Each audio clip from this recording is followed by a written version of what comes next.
Vizag tech హబ్‌కు స్వాగతం. నేను మీ నాగభూషణం గంట్ల. ఈరోజు వీడియో చేయడానికి కారణం డిఆర్డిఓ నుంచి ఒక నోటిఫికేషన్ వచ్చిందండి. ఇది recruitment and assignment centre notification అనమాట. అడ్వర్టైజ్మెంట్ నెంబర్ వచ్చి 137. ఇది 167 పోస్టులకు గాను ఈ నోటిఫికేషన్ రిలీజ్ అయింది. ఆ నోటిఫికేషన్ ఏంటి, ఎలా అప్లై చేయాలి అనేది ఈ వీడియోలో తెలుసుకుందామండి.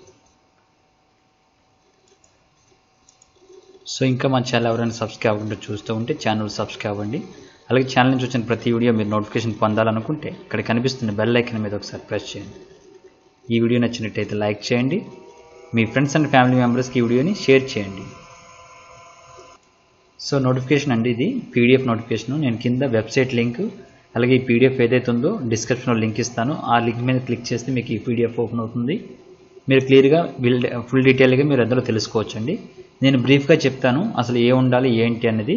మిగతావన్నీ మీ ఫుల్ డీటెయిల్స్ అన్నీ ఎలా అప్లై చేయాలి ఏంటి అనేది కూడా మీరు కింద ఫుల్ డీటెయిల్స్ అన్నీ చెక్ చేసుకోవచ్చండి. సో ఇప్పుడు నేను ఒక్కొక్కటి ఎక్స్ప్లెయిన్ చేసుకుంటూ వెళ్తానండి. సో ఇది డిఆర్డిఓ నోటిఫికేషన్ అండి.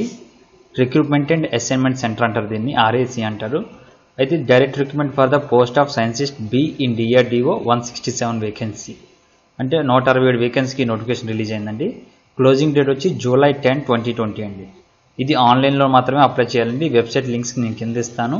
మీరు అప్లై చేయాల్సింది RAC వెబ్సైట్ నుంచి. చూడండి ఇక్కడ కనిపిస్తుంది కదా RAC వెబ్సైట్.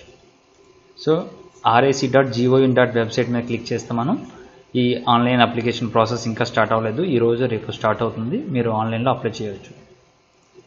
సో దీనికి మనకు స్టార్టింగ్లో 56,000 నుంచి 80,000 వరకు శాలరీ ఉంటుందండి. ఇది సైన్సిస్ట్ బికి సంబంధించిన నోటిఫికేషను. దీనికి ముందు మీరు గమనించాల్సింది ఏంటంటే దీనికి 3 టేబుల్స్ ఇచ్చాడండి, 3 పార్ట్లుగా నోటిఫికేషన్ ఇచ్చాడు. దీనికి మీరు కంపల్సరీగా గేట్ అటెండ్ అయ్యి ఉండాలండి. గేట్ ఎగ్జామ్ ఏదైతే ఉందో ఆ ఎగ్జామ్ ఎవరైతే అటెండ్ అయ్యి ఉన్నారో వాళ్ళకి మాత్రమే ఇది. ఒకవేళ గేట్ కాకపోతే ఎవరైతే NIT నుంచి కానీ IIT నుంచి కానీ చదివి ఉన్నారో 80% వాళ్ళు అప్లై చేయడానికి అవుతుందండి. నేను పార్ట్ల వైజ్గా మీకు ఎలా అప్లై చేయాలి, అసలు క్వాలిఫికేషన్ ఏంటి, ఎసెన్షియల్ క్వాలిఫికేషన్ ఏ ఉండాలని చెప్తానండి. ముందు టేబుల్ 1లో చెప్తాను చూడండి. మీకు టేబుల్ 1 అంటే పార్ట్ 1 అండి. ఈ టేబుల్ 1 పార్ట్ 1లో నేను ఏవైతే క్వాలిఫికేషన్ చెప్తున్నానో వాళ్ళకి గేట్ స్కోర్ కంపల్సరీగా ఉండాలండి. గేట్ అంటే ఓన్లీ 2020 2019 ఉన్నా సరిపోతుందండి. 2018 అంటే 2018లో మీరు గేట్ రాసి ఉండి మీకు మంచి స్కోర్ ఉంటే ఇప్పుడు మీరు అప్లై చేసుకోవచ్చండి. అలాగే 2019లో రాసిన వాళ్ళు, అలాగే 2020లో రాసిన వాళ్ళు కూడా ఈ పోస్ట్కి మీరు అప్లై చేయవచ్చు.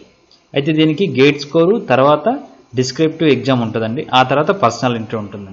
సో ఈ 3 మీరు సెలెక్ట్ అయితే అప్పుడు మీరు ఫైనల్ సెలక్షన్కి వెళ్తుందండి. సో ముందు మనం సో ఇందులో 3 పోస్టులు ఉన్నాయండి. Electronics, mechanical and computer science ఉన్నాయండి.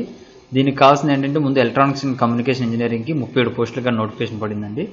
దీంట్లో ఈక్యూ అంటే ఎసెన్షియల్ క్వాలిఫికేషన్ ఏముండాలి, at least first class bachelor degree ఉండాలండి. ఇంజనీరింగ్ అంటే BE BTech ఎవరైనా చేసి ఉండొచ్చు వాళ్ళు. వాటితో పాటు applicants must also fulfil the one of the following additional requirements అన్నారు. అంటే మీకు గేట్ స్కోర్ ఉన్నా సరిపోతుంది. గేట్ స్కోర్ ఏంటంటే EC కోడ్తో ఎవరైతే గేట్ స్కోర్ ఉందో వాళ్ళకండి ఎలిజిబుల్. అందులో లేదంటే మీకు 80% అగ్రిగేట్ మార్క్స్లో ఉన్న IIT కానీ NIT కానీ స్టూడెంట్ కానీ దీనికి అప్లై చేయొచ్చు. సో దీంట్లో మీరు ఏ ఇంజనీరింగ్ ఉన్నా మీకు సరిపోతుందండి. అంటే ఎలక్ట్రానిక్ కమ్యూనికేషన్ ఉన్నా సరిపోతుంది, ఎలక్ట్రానిక్స్ ఇంజనీరింగ్ ఉన్నా సరిపోతుంది, ఎలక్ట్రానిక్స్ కంట్రోల్ ఇంజనీరింగ్ కానీ, ఇలాగ మనకి 18 కోర్సులు ఉన్నాయి కదా. ఈ 18 కోర్సులో మీరు ఏ కోర్స్ చేసినా ఈ పోస్ట్కి అప్లై చేయడానికి అవుతుందండి. వాటితో పాటు గేట్ స్కోర్ ఉండాలండి కంపల్సరీగా, ఇది మీరు గుర్తుంచుకోవాలి. సో ఆ విధంగా పోస్ట్ కోడ్ 2 చూసుకుంటే మెకానికల్ ఇంజనీరింగ్ అండి, 35 పోస్టులుగా నోటిఫికేషన్ వచ్చింది. అలాగే మీకు గేట్ కానీ NIT IIT నుంచి 85%తో కానీ ఉండాలి. దీనికి మెకానికల్ ఇంజనీరింగ్ కానీ, మెకానికల్ ఆటోమేషన్ ఇంజనీరింగ్ కానీ, మెకానికల్ ప్రొడక్షన్ ఇంజనీరింగ్ కానీ ఏమున్నా సరిపోతుందండి. అలాగే కంప్యూటర్ సైన్స్కి 37 పోస్టులుగా నోటిఫికేషన్ పడిందండి. ఎసెన్షియల్ క్వాలిఫికేషన్ వచ్చి bachelor degree or BE BTech ఉండాలి. అలాగే దీనికి కూడా మనకి మొత్తం 11 కోర్సులు కానీ ఇచ్చారండి. ఈ 11 కోర్సులో మీరు ఏ కోర్స్ చేసినా దీనికి మీరు ఎలిజిబుల్ అండి. ఇక టేబుల్ 1లో పార్ట్ 2 చూద్దామండి. పార్ట్ 2లో మనకి పోస్ట్ కోడ్ 4 చూసుకుంటే ఎలక్ట్రికల్ ఇంజనీరింగ్ అండి. ఈ మొత్తం 12 పోస్టులుగా నోటిఫికేషన్ వచ్చింది. దీనికి essential qualification first class and bachelor BE or BTech. దీనికి కూడా గేట్ స్కోర్ ఉండాలండి కంపల్సరీగా. దీనికి NIT నుంచి IIT నుంచి అడగలేదు. సో దీనికి కూడా 8 రకాల కోర్సులు ఇచ్చారండి. ఈ కోర్సులో మీరు ఏ కోర్స్ చేసినా దీనికి సూట్ అవ్వచ్చు, సరిపోతుంది. అలాగే నెక్స్ట్ మెటలర్జికల్ ఇంజనీరింగ్ అండి, ఈ 10 పోస్టులుగా నోటిఫికేషన్ వచ్చింది. దీనికి కూడా ఫస్ట్ క్లాస్ BA బీటెక్ ఉండాలి, గేట్ క్వాలిఫికేషన్ ఉండాలి, కంపల్సరీగా గేట్ స్కోర్ ఉండాలి.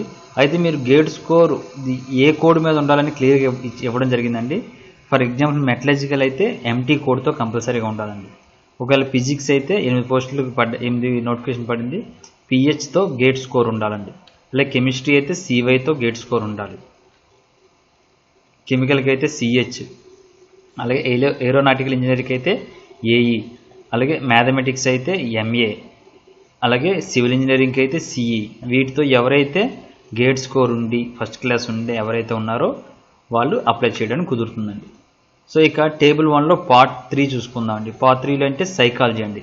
సైకాలజీకి వచ్చి at least first class master degree psychology from a recognised university నుంచి మీకు ఫస్ట్ క్లాస్తో డిగ్రీ ఉండాలండి. అయితే మాస్టర్ డిగ్రీ ఉండాలి. దీనికి నెట్ క్వాలిఫికేషన్ కావాలండి. NET qualified in NET exam for eligibility of assistant professorship in psychology, subject code వచ్చి 04. వీళ్ళు ఎవరైతే ఉన్నారో నీట్ ఎవరైతే రాస్తున్నారో వాళ్ళకి మాత్రమే అండి ఇది. సో దీనికి కూడా మనకి 12 రకాల కోర్సులు ఉన్నాయి. ఇందులో మీరు ఏ కోర్సు ఉన్నా, అలాగే NET రాసి ఎగ్జామ్ ఎవరైతే ఉన్నారో వాళ్ళకి మాత్రమే అండి. ఈ 14 కోర్సుల్లో ఏ కోర్సు ఉన్నా సరిపోతుందండి. అలాగే ఎవరైతే ఫైనల్ ఇయర్ స్టూడెంట్స్ కానీ ఫైనల్ ఇయర్ సెమిస్టర్ ఉన్నారో వాళ్ళు కూడా అప్లై చేసుకోవడానికి కుదురుతుందండి. ఇక ఎలిజిబిలిటీ ఫర్ రిక్రూట్మెంట్ ఫర్ పోస్టులు చూసుకుంటే అకాడమిక్ రిక్వైర్మెంట్స్ మీకు ఏం కావాలో చెప్పానండి. కేటగిరీ 1 పార్ట్ 1, పార్ట్ 2, పార్ట్ 3కి 3 విధంగా విభజించాడండి. ఇందులో పార్ట్ 1కి డిస్క్రిప్టివ్ ఎగ్జామ్ ఉంటుందని చెప్పాను. అలాగే పార్ట్ 2కి అయితే gate score plus personal interview, అలాగే పార్ట్ 3కి NET score plus personal interview. So దీనికి మాత్రం పార్ట్ 1 మాత్రం 3 స్టేజెస్ ఉంటాయండి. సో ఇందులో ఎవరైతే గేట్ 2018, 2019, 2020 క్వాలిఫికేషన్ ఉన్నారో వాళ్ళు అప్లై చేసుకోవడానికి ఆ స్కోర్ని యూజ్ చేసుకోవచ్చండి. అలాగే పార్ట్ 2లో గేట్ స్కోర్ 2018, 19, 20 కూడా యూజ్ చేసుకోవచ్చు. ఇక ఏజ్ లిమిట్ చూసుకుంటే అన్రిజర్వ్డ్ క్యాండిడేట్స్ ఎవరైతే ఉన్నారో వాళ్ళకి 28 ఇయర్స్, OBC క్యాండిడేట్స్ ఎవరైతే ఉన్నారో వాళ్ళకి 31 ఇయర్స్, SC ST క్యాండిడేట్స్ ఎవరైతే ఉన్నారో వాళ్ళకి 33 ఇయర్స్ అండి. అలాగే రిలాక్సేషన్ ఏజ్ లిమిట్ ఎలాగా ఉంటుందన్నది మీరు కింద చూసుకోవచ్చు. నేషనాలిటీ ఓన్లీ ఇండియన్ నేషనల్స్ మాత్రం అప్లై చేయడానికి ఉంటుందండి. హౌ టు అప్లై అనేది ఏం లేదండి, మనకి నేను వెబ్సైట్ లింక్ని ఇస్తాను. ఆ వెబ్సైట్ లింక్లో ఓన్లీ ఆన్లైన్ ద్వారా అప్లై చేయాలండి. మీ గేట్ స్కోర్ ఏదైతే ఉందో వాటి స్కోర్ కూడా ఎంటర్ చేయాల్సి ఉంటుంది. సో వాటితో పాటు మీరు అప్లై చేసే ముందు అవి కూడా ఉంచుకోండి. డాక్యుమెంట్స్ ఏ కావాలో నేను క్లియర్గా చెప్తాను. కంపల్సరీ గుర్తుంచుకోండి, మీరు ఇక్కడ ఏదైతే కోడ్ ఇచ్చారో ఆ కోడ్తో మీకు గేట్ రాసి ఉంటే వాళ్ళు మాత్రం అప్లై చేయడానికి అవుతుందండి. సో దీనికి documents to be uploaded online. Self attested certificate అంటే ఒక జెరాక్స్ కాపీ తీసుకొని దాని మీద మీరు సైన్ చేసి అవి స్కాన్ చేసి అప్లోడ్ చేయాలండి. గుర్తుంచుకోండి, సెల్ఫ్ అటెస్టెడ్ కాపీస్ అండి.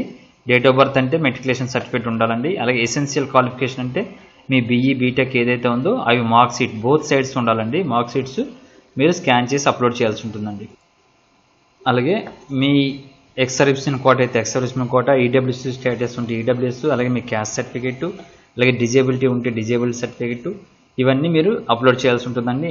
ప్రాపర్ సైజ్ ఇచ్చాడండి, ఆ సైజ్ ప్రకారంగా మీరు డాక్యుమెంట్స్ అప్లోడ్ చేయాలండి. అలాగే పాస్పోర్ట్ సైజ్ కలర్ ఫోటోగ్రఫీ ఉండాలి. స్కానర్డ్ శాంపుల్ అంటే మీ సిగ్నేచర్ ఏదైతే ఉందో అది కూడా ఉండాలి. వ్యాలిడ్ గేట్ స్కోర్ కార్డు ఉండాలండి. అలాగే NETతో అప్లై చేసిన వాళ్ళకి NET ఉండాలండి. అయితే అప్లికేషన్ ఫీ వచ్చి 100 రూపీస్ అండి. General EWS and OBC candidates ఎవరైతే ఉన్నారో వాళ్ళు 100 రూపాయలు చేయాలండి. నేను చెప్పాను కదండి స్క్రీనింగ్ అండ్ షార్ట్ లిస్టింగ్ ఎలా ఉంటుందని. కేటగిరీ 1లో అయితే ఎవరైతే ఉన్నారో వాళ్ళు గేట్ స్కోర్ చూసుకుంటారండి. సో దీని క్లోజింగ్ డేట్ ఎప్పుడంటే నోటిఫికేషన్ వచ్చిన కాడి నుంచి 21 రోజు అండి. సాయంకాలం 5 గంటలకల్లా మీకు క్లోజ్ అయిపోతుంది.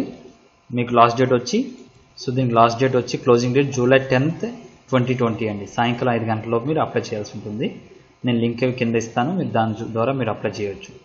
సో మీకు సెలక్షన్ ప్రాసెస్, మీకు స్కోర్ అది ఎలా తీసుకుంటాడో అని పర్టికులర్గా ప్రతి డీటెయిల్ ఇవ్వడం జరిగిందండి. ఒకసారి మీరు నోటిఫికేషన్ అంతా పూర్తిగా చదివిన తర్వాత అప్లై చేయండి. ఇక ఇంపార్టెంట్ కాంటాక్ట్ డీటెయిల్స్ చూసుకుంటే మీకు ఏమైనా క్వరీస్ ఉంటే మీరు ఈ పైన ఇచ్చిన నెంబర్లకు మీరు కాంటాక్ట్ చేయొచ్చండి. 01123830599కి మీరు కాంటాక్ట్ చేయొచ్చు. అలాగే ఈమెయిల్ వచ్చి pro@recruitment.drdo.inకి మీరు కాంటాక్ట్ చేయొచ్చండి. సో ఇదండి లాస్ట్ డేట్ చెప్పాను కదండి, July 10th మీకు లాస్ట్ డేటు. అయితే ఇది అప్లై చేసే ముందు కావాల్సిన డాక్యుమెంట్స్ ఏవైతే ఉన్నాయో అవన్నీ సెల్ఫ్ అటెస్టెడ్ చేసి ముందే ప్రాపర్గా ఆ సైజులో ఏ సైజులో కావాలో ఆ సైజులో రెడీ చేసి ఉంచుకొని అప్లై చేయండి. అప్లై చేసిన తర్వాత మీకు వాళ్ళు కాంట్రాక్ట్ అనేది త్రూ లెటర్ ద్వారా ఏం పంపించారండి, అన్ని మెయిల్స్ ద్వారా చేస్తారు. అలాగే ప్రతిదీ వెబ్సైట్లో తెలియజేస్తారు. సో మీరు తరువుగా వెబ్సైట్ చూస్తూ ఉండాలండి. సో ఇదండి ఈ వీడియో నచ్చినట్టయితే లైక్ చేయండి, షేర్ చేయండి. Thank you for watching. Nagabhushan Gantla signing off.